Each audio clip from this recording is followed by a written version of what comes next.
ইস, আমাদের বিয়েটা যদি আর 1 মাস আগে হইতো তাহলে তুমি আমার বোনের বিয়েটা দেখতে পারতা। হ্যাঁ, সবাই অনেক প্রশংসা করছিল তোমার বোনের বিয়ে নিয়ে।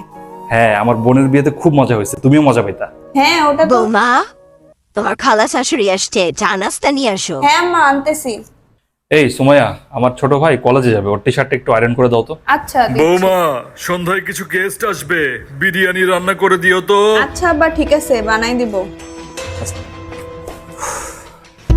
কি হলো, তোমাকে আজকে অনেক চিন্তিত মনে হচ্ছে? আরে আমার বোনের শ্বশুর বাড়ির লোকজন, ওদের কি হলো? আমার বোনের বিয়ে হয়েছে মাত্র 3 মাস হলো, আর এর ভেতরে বাসার যত কাজ যত দায়িত্ব সব চাপাই দিছে। আচ্ছা তুমিই বলো, 3 মাস বিয়ে হওয়া একটা মেয়ের কাঁধে এত কাজ কেউ চাপায়? মানে কাজ বোঝার জন্য তো মানুষের একটা সময় দিতে হয় নাকি? 3 মাস তোমার কাছে কম মনে হচ্ছে?